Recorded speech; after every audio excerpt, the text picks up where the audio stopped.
Vernon resident. He's Mount Vernon resident, holding it down.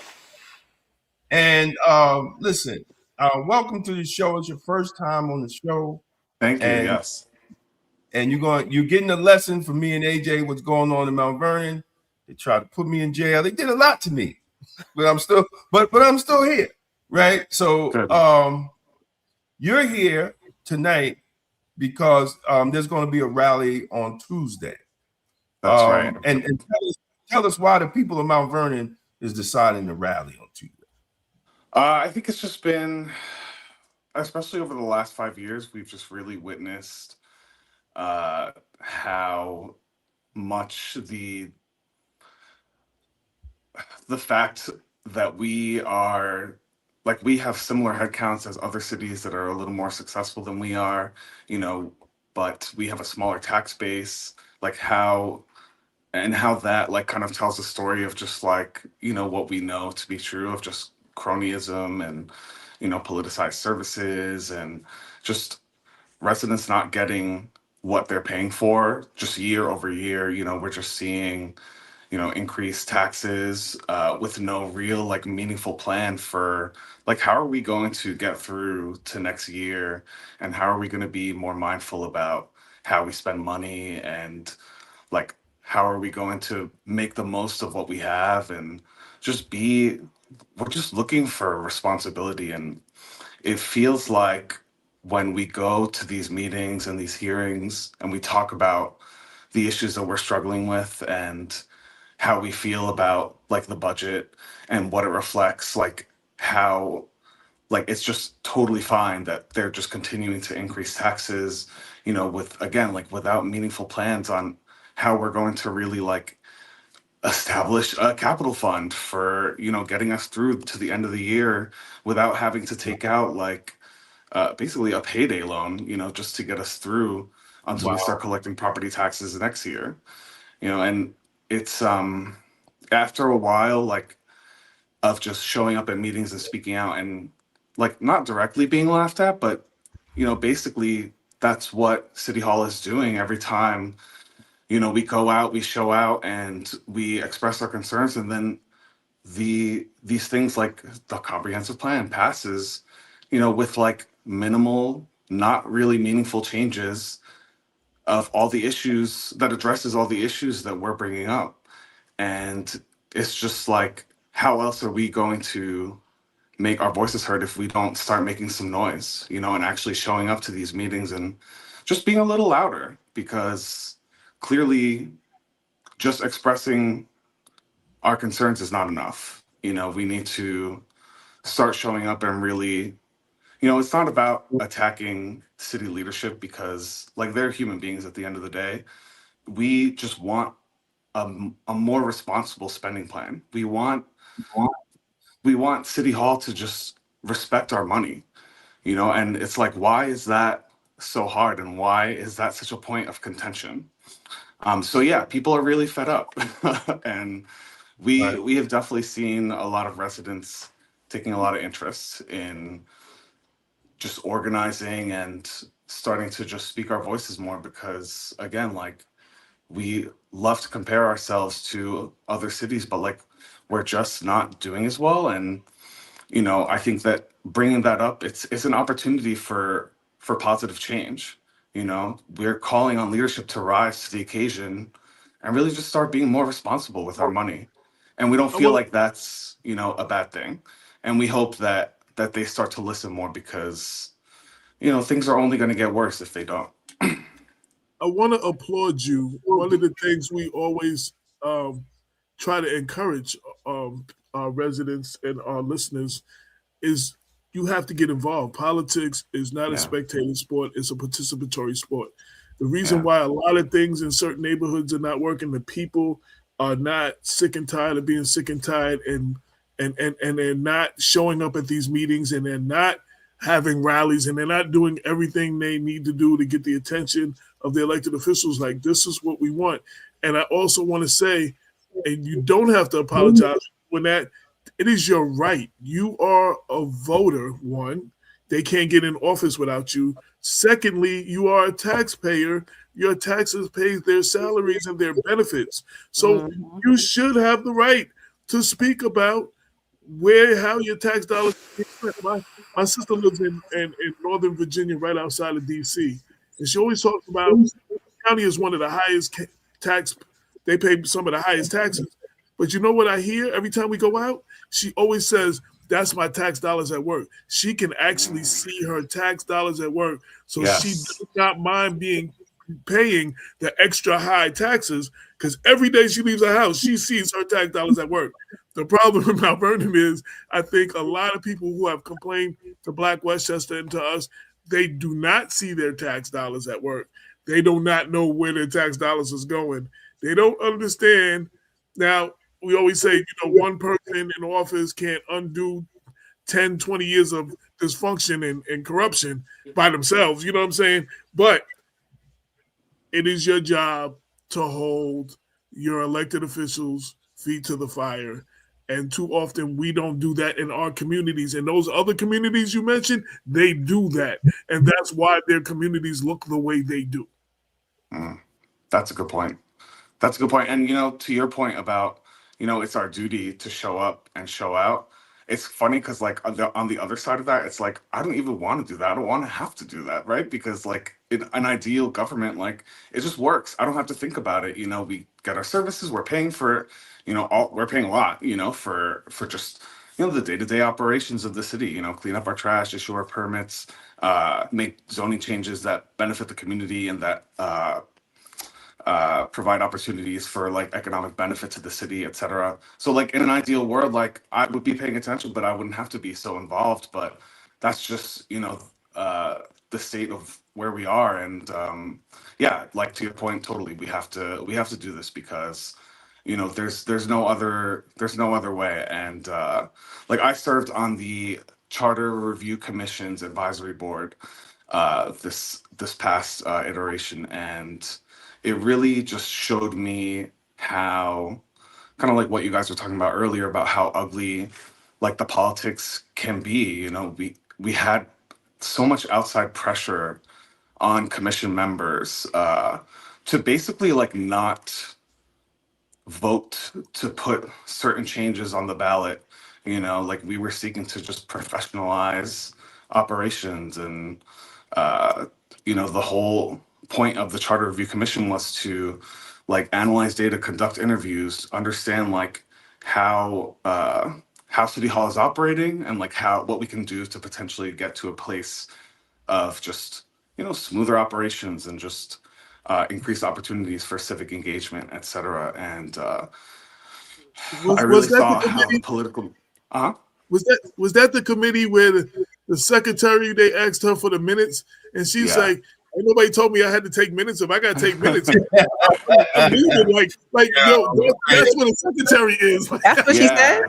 Yes. Yeah. Am I lying? I watched the meeting. Am I lying?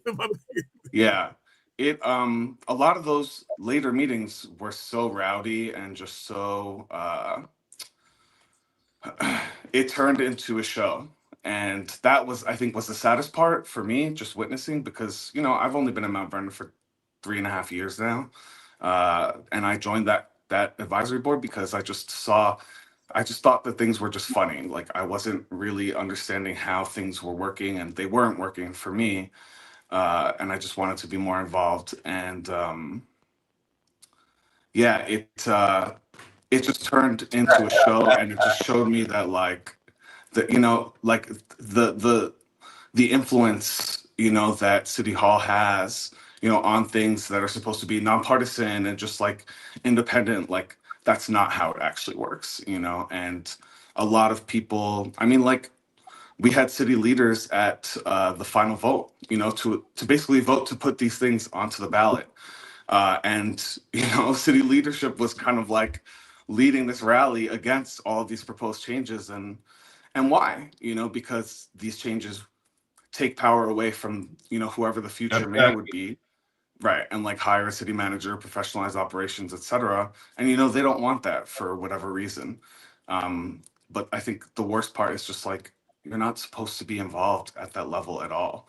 And really, like, what are you doing? Like you're you're getting all these people together to just like basically say, I don't want the voters to have this choice, because that's all we were doing, was just bringing this stuff to the voters and saying like, do you want this? And then we want to educate you on what this means, and what the potential benefits of these ballot initiatives are. And it was all dead in the water. But we were Steve, we were talking when we first started talking. You was telling me, and I asked you, like, why didn't the districts, right, breaking the city council into districts, and you said that like that was damn near dead on arrival. Right. So that was voted down. The other two that were approved to just pass through to the legal analysis were the city manager and the appointed finance controller. I really felt that the ward system, which would basically like, it would assign a committee to divide the city into wards. You would have, you could either do like a hybrid system where you have a few wards that represent each district, and then you have like an at-large, everybody votes on this last member of City Hall. Usually it's the mayor. And I thought that would have been the most impactful, because you have a representative from each district, right? Especially this hybrid model, you have a representative from each district to focus on your local issues, and then you have an at-large member of city council to kind of just like help bring it all together and bring a perspective of like at the city management level, like the overall big picture, like what are, our high ticket items that the city needs. And yeah, that was voted down, before we even went to that final vote, to the final report. Wow. So we weren't able to even like create the ballot language or anything for that. But So what was the yeah. pushback? So the reasons that were given, it was a lot of just like, some of the people on the commission were saying, oh, we don't have time to do this. And it wasn't really clear like what that meant, because, like we had the attorneys on retainer, we had the plan, we did the interviews, we engaged with the public, though like the response wasn't great. And that was another point of like, kind of like attack from people who didn't want to move through with any of it, because they were saying like, a lot of people from Fleetwood responded, the majority of people. And so they were just kind of saying like, oh, well, we're only basing it on these changes and that's skewed. And it just, to me, it just felt like they were just finding any reason not to move forward with anything substantial, Wow. and yeah, it's, I still think about just the way that it just turned into something. It just felt like I was back in high school, like in some kind of, I don't know, just it felt really it felt kind of dark, honestly. And it was just like, it wasn't, I joined that commission advisory board just to contribute, and try to make things better. And there wasn't an energy being brought by a lot of people of just like, yeah, if you don't like this idea, what's wrong with it? Well, then what's the happy medium, of like, oh, we don't like city manager. What's wrong with it? And how do we like make it so that we're actually moving something forward, that's substantial and that's actually going to help the city. And again, it was just, to me, it just felt like a game. And it was just like, it almost was just like, why do we even do this? Why even bother having the commission? Like, just don't do anything, because now we're wasting more taxpayer money. Oh, sorry. The thing about the districts was, it's funny, you said we compare ourselves to other neighborhoods. New Rochelle has that. Yonkers have that. Both cities that are financially thriving a lot more than we are and have a lot more things going on. But historically, there have been several times where at least 3 of the council members live in what would be the same district now. Like if they wouldn't all be able to be council members, because they all would live, they would have to run for that one district. You know what I'm saying? And that's been the case for a long time. There's not a lot of representation. I used to live on 7th Avenue between 4th and 5th. There ain't nobody representing, nobody that lives in that area, like representing that district. most of the people were, on the Fleetwood side of things. You know what I'm saying? So it's just like, you don't have representation everywhere. So I don't know that that's a bad thing, and because No, it's not a bad thing. have to answer to the people in that district.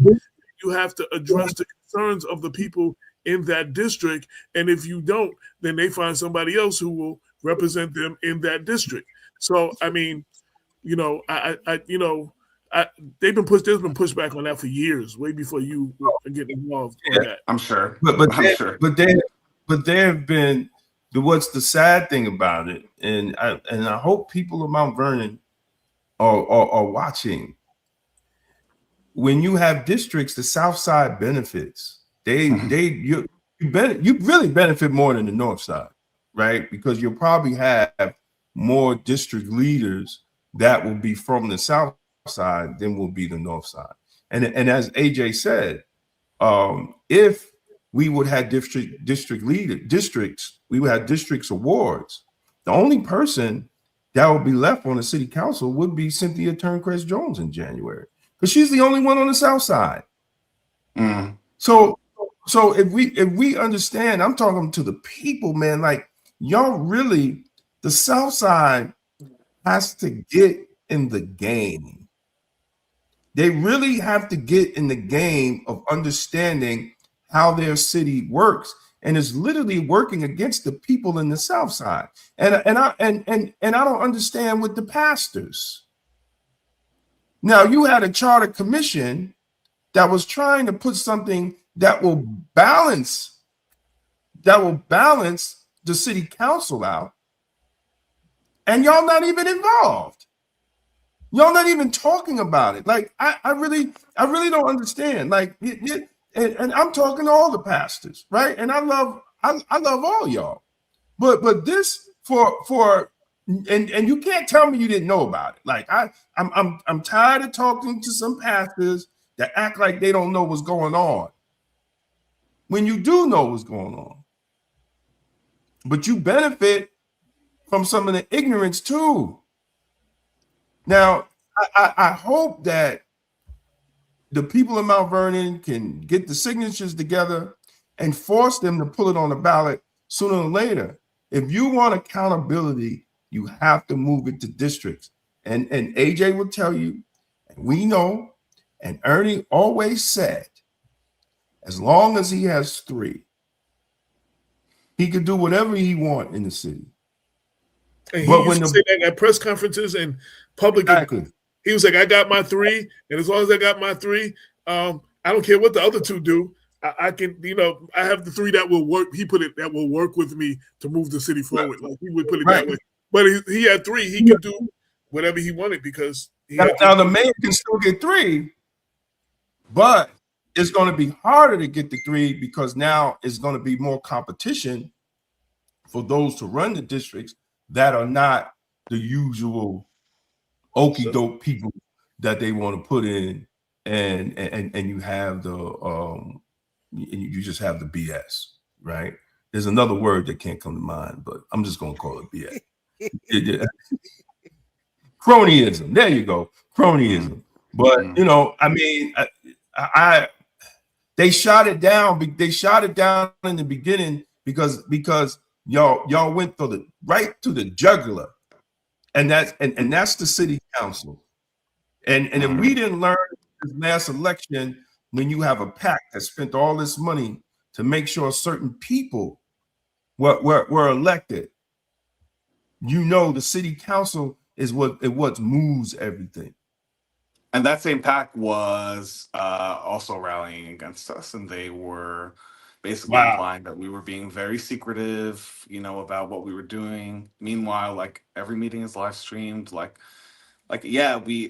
were basically grassroots. Like we had budget, but like it was only for, consulting with the National Civic League, which is an organization that works with municipalities across the United States doing things like this. And we were budgeted for attorneys. We didn't have a marketing budget. We didn't have, social media, anything. Like I was running social media for free.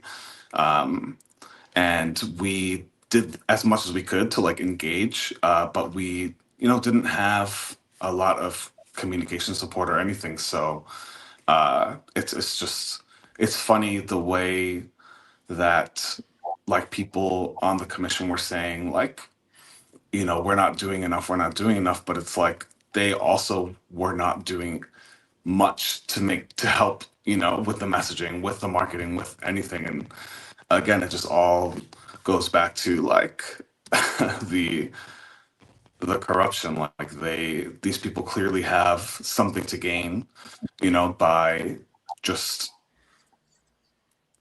hijacking this process that's supposed to be about democracy. It's supposed to be about what the people want. Let them have the vote, let them have the choice to choose something different. But they just did not.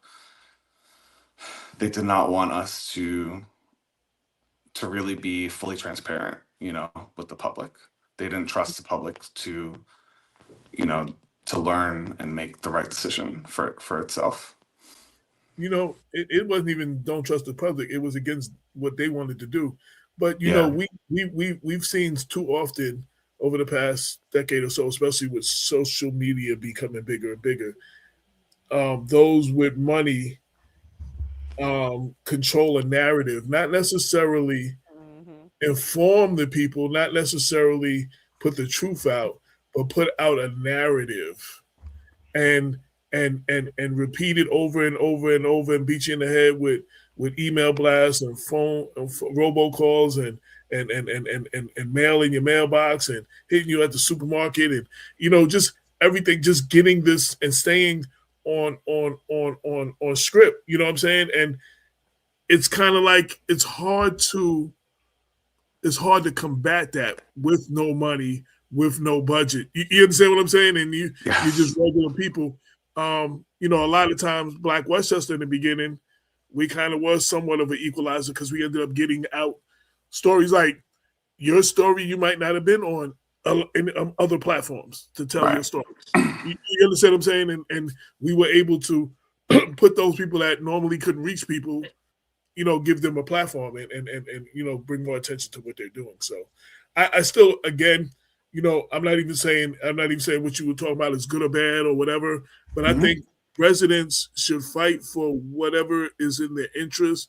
They should fight for what they want. The taxpayers have a say, and it shouldn't be controlled. That you said democracy, so there's that image of democracy where like it's the one person on that that on a boat and the thing that they put you over, that long thing you stand on, and everybody else is on the other side. And there's like a million people, and there's one person. All they do is jump, and that person is over, overboard. You know what I mean? Like we don't understand the we the people. We don't understand what we do not in our communities. We do not understand the power of we the people and what that means. Yeah. Hopefully. What do you want people? Sorry, so what do you want people? First off, is Tuesday the council meeting? Is that the vote? Is that when they're going to vote for the budget? Is that? I believe so. Yeah. Okay, so everybody needs to know that. And the council meeting is 6 to 8, right? Something like that. That's right. Y'all are rallying outside what time beforehand? Yes, at 6 o'clock, a little bit before. We're just going to, because it's going to be cold. We're going to just be gathering and just having discussion, and then we're going to go inside and just speak up about what's going on, and we just want people to come and share their experiences, and kind of just like plead with our city leadership to just.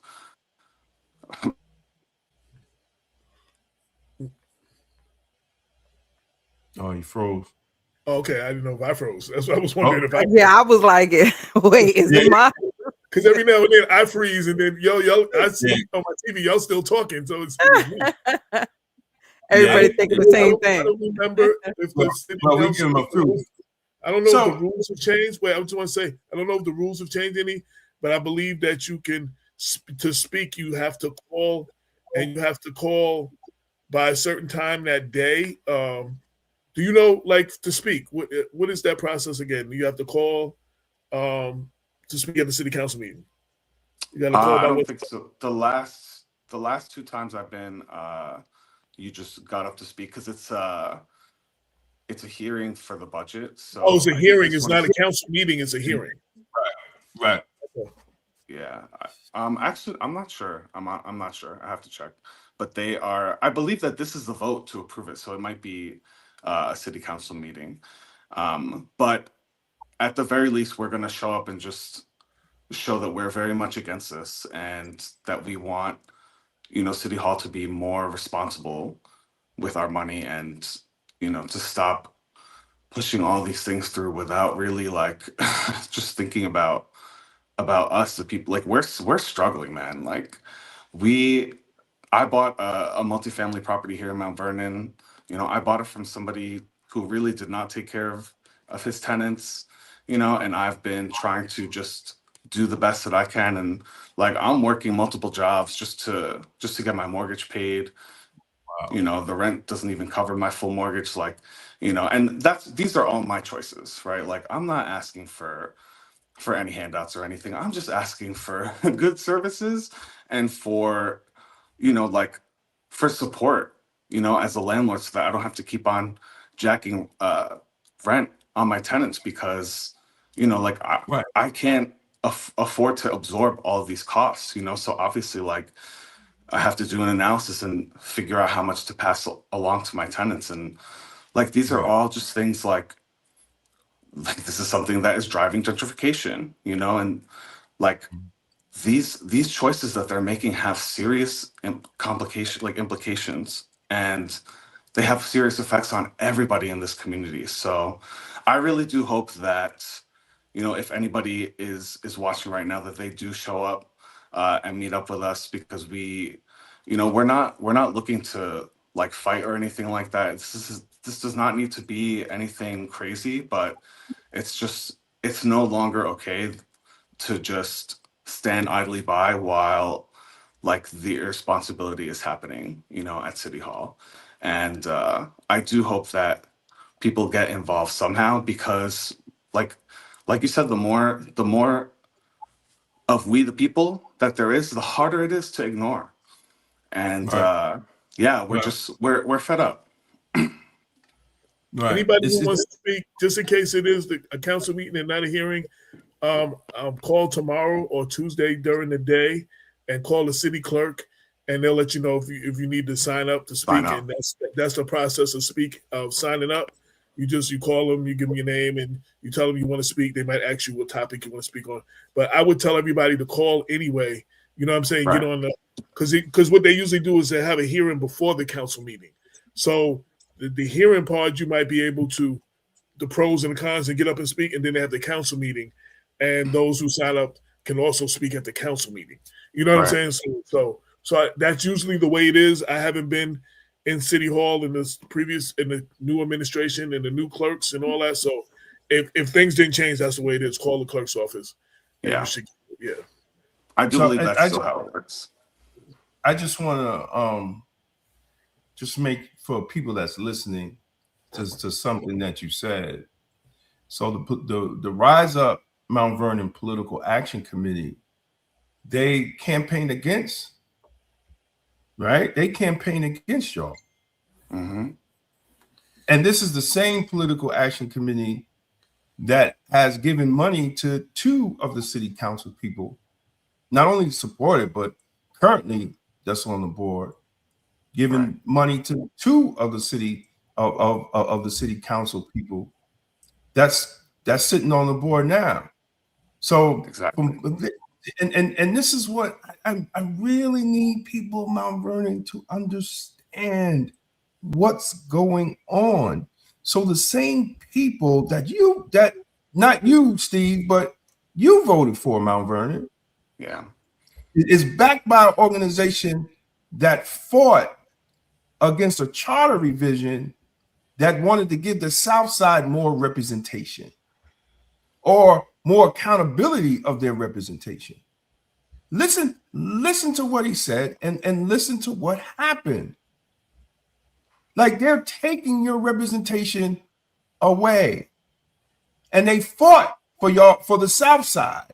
See, a lot of times they always want to separate, and this is the trick. We want to separate the North from the South side. The North side, just white folks. Don't listen to the white people that's up there. I know because I heard it, right? But here they are. They have a charter revision to try to give the South side more representation from their city council. And this political action committee, Rise Up Mount Vernon, who are backed by developers, people that don't live in Mount Vernon. We did the whole story. And Rella and whoever, if y'all feel that I'm lying, come take me to court. I'll be willing. See, I'm the, you might as well say I'm the Black Candace Owens. Come take me to court. That's I want to go Black Candace Owens. Like she's not that's funny. Right. Well, I'm a little blacker. Yeah. Right? No. I know what you're saying. It's still funny. Where you go? Hold on. I didn't hit the wrong button. I'm sorry, brother. I didn't hit the wrong button. No disrespect to Candace Owens. I love what she's doing to MAGA right now. I love it. But we got to understand what just happened right under everybody's nose. And the people of Mount Vernon, and I'm going to chop this up, make sure people listen to this whole segment, because we just got to understand that same Rise Up Mount Vernon fought against the city charter commission to give the South side more representation. And this is a political action committee that takes money from people that don't even live in Mount Vernon. So they're making decisions for the people of Mount Vernon, and they don't even live in Mount Vernon. But they benefit from having these certain people in office. Y'all better wake up and smell the coffee. And I want to put it in perspective. And see this is the way democracy works. You don't have to agree with what they want, what they're suggesting. You don't even have to think that's a good thing to do. But just like in Yonkers, when they were doing the extending the term limits, the biggest argument wasn't that they wanted to extend the term limits. The biggest argument was they were doing it without giving the people the vote. And that was the biggest fight. Let the people vote. Let the people have their say. You're just doing. Let the people. And I'm just saying that was recently a couple of years ago in Yonkers. I'm seeing a lot of that where the fight is let the people vote. And I'm not saying what's being proposed is good or bad. That's for you individually as a voter to determine. But someone was bringing a different perspective, and there was a group of people that didn't want it to get to the ballot to let the people vote. And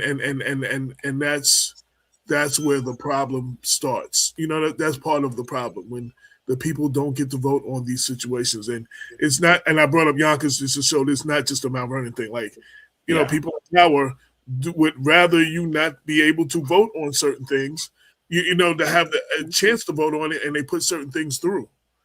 You know, a lot of people were upset.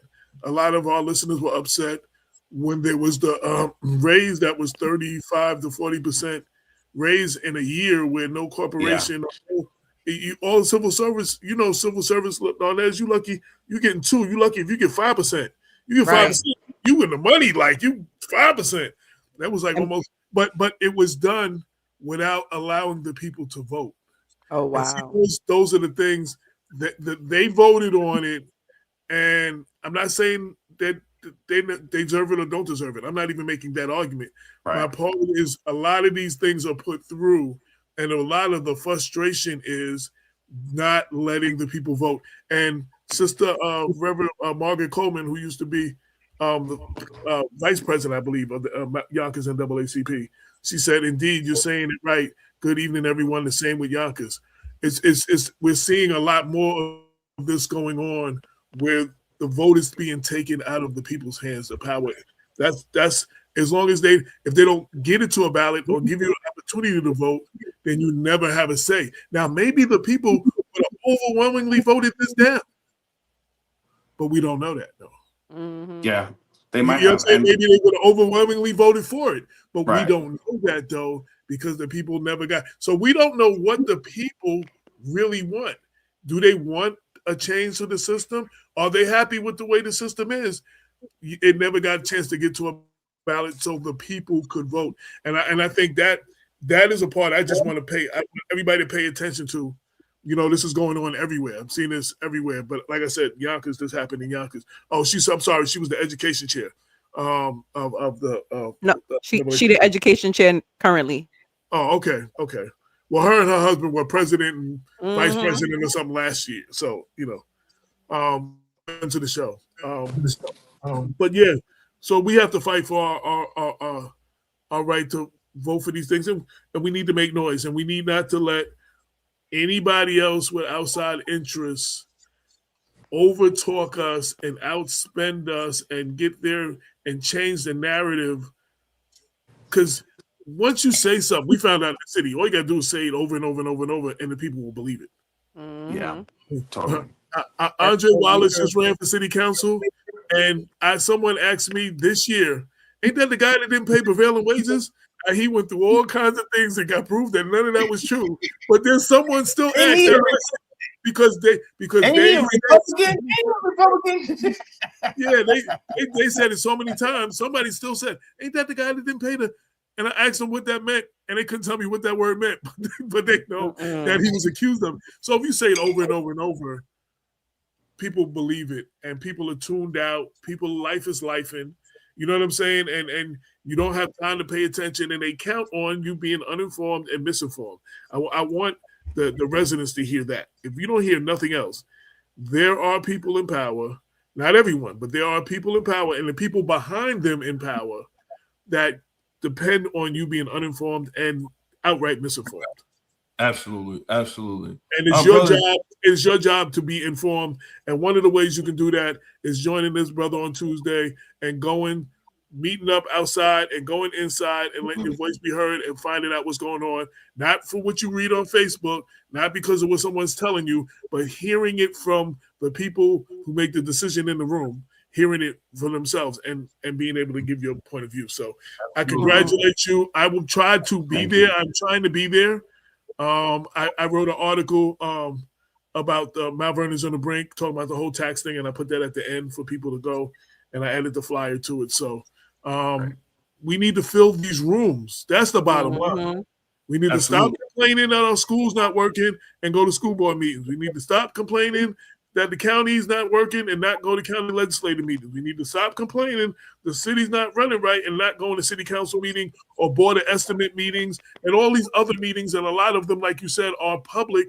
You can watch them because I didn't come to none of y'all meetings for the charter, but I was able to comment. And I seen those things from my living room, from my house, from my bedroom, on my computer.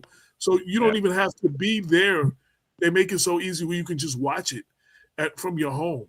If you can't get out, if you got the kids and you got nobody to watch the kids and all those things, you can watch it at home. Yep. And you don't have to watch it live. You can even watch it later because a lot of times I never catch it live. I catch it later. So I do too. Yeah. Yeah. Yo, so Steve, man, I commend you. Any last words that you want anybody to know before you say that, Dave? Anything you want people to know about what you're doing and everything like that? And how can they reach you also? Right. So my Facebook should be connected to this live stream, I believe. We don't have anything formal just yet. They can definitely reach me through Facebook. I'm Stephen M. Vasquez.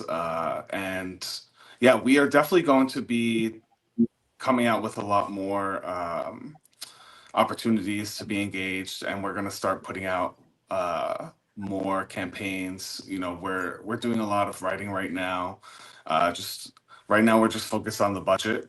And if there's anything that I just want to that I could really express is just like the massive amount of taxes that have been increased without any real budgeting that is concrete and based on true finances and without any padded estimations for revenue that are just never going to materialize. And this is just kind of becoming a snowball, right? That is just getting bigger and bigger and bigger. We're allegedly $1 billion in debt and we're still taking out payday loans just to make it through the next year. So your engagement is just so important. So, when you meet with us, we will definitely be connecting with you and giving you more opportunities to be in touch with us and just get involved. So I hope that I see a lot of people there, and I'm really looking forward to this new era of Mount Vernon. Go ahead, David. You were going to say something. I interrupted you. Yeah. No, I want to commend you, brother, man. We talked on the Thank you. phone, man, and I want to commend you for the work that you're doing. And I just want to say, man, you've been living in Mount Vernon for 3 years, and you get it. I know people that are born and raised in the city, and they're almost 60 goddamn years old, and still don't. And some of them might be in their 70s and still don't get it.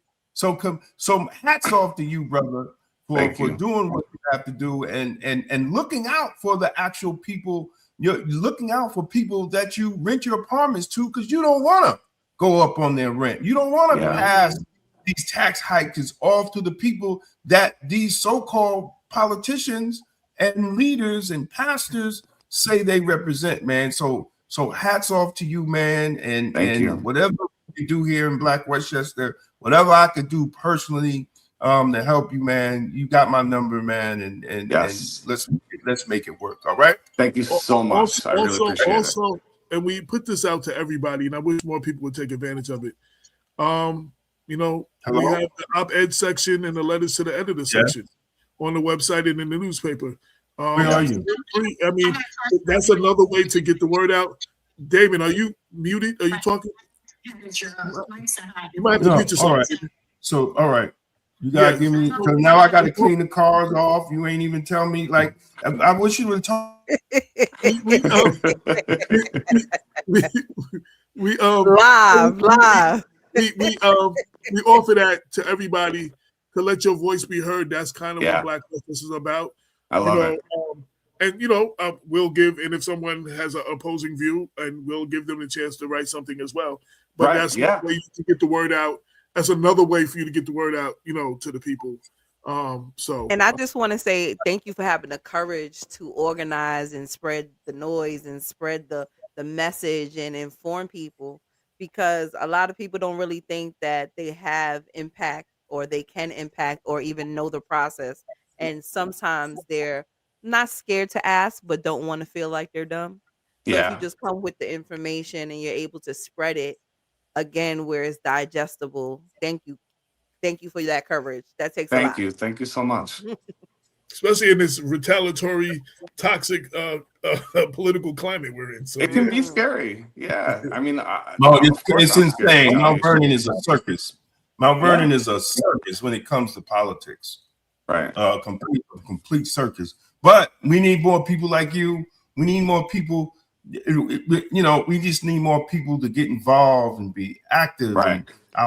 And I pray that the South Side, and I pray that some of these so-called leaders and pastors really get their people involved outside of the games that is actually playing, because those are the people that are affected, the people that make $30, $40, $50, $60,000 that have to deal with the crime and violence, they have to deal with the lack of service, they have to deal with the potholes in the street, and you got to repair, you got to align your whole goddamn car driving through Mount Vernon with the potholes. It is what it is, But if we don't say something, they just continue to go about it another day. Mount Vernon always had to be potential, and I say it, and I've been saying it. Is the Wakanda of Westchester.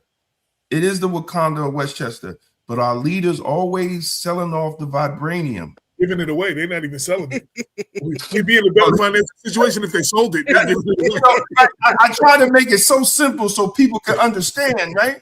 Because the vibranium was what made Wakanda what it is, right? But our politicians in Mount Vernon, they either give it away or they sell it for cheap or they give it to the highest bidder from people that's outside of the city, and it's just sad, man. It's really sad, and I don't know. Maybe people are just like I try to equate also to, like, I hate to say it, like a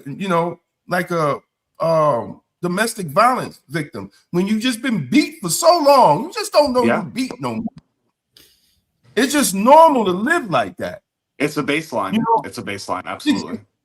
Exactly. I used to say the same thing about people in Yonkers because they used to come to jail and be like, man, you always get beat up by the police. I said, that's not normal. Yeah. That's not normal. You know, but because it was going on for so long, thank God thank you for, Karen Edmondson, doing the work that she did back in the day, but it was normal to get beat up by the police in Yonkers. That was if you messed with the police, you got beat up. That was the lifestyle, right? So Mount Vernon is just a lifestyle of dysfunction. Yeah. Right. And I'm not beating up on nobody, but we just gotta recognize it. I'm not from Mount Vernon. So when I come to Mount Vernon, move to Mount Vernon with certain things I'm used to of a functioning government, like fixing my park. You get the park fixed, get the backboard, get the rim fixed. Why should I have to march for that? Right. I thought marching was for civil rights, not government, not fixing your park.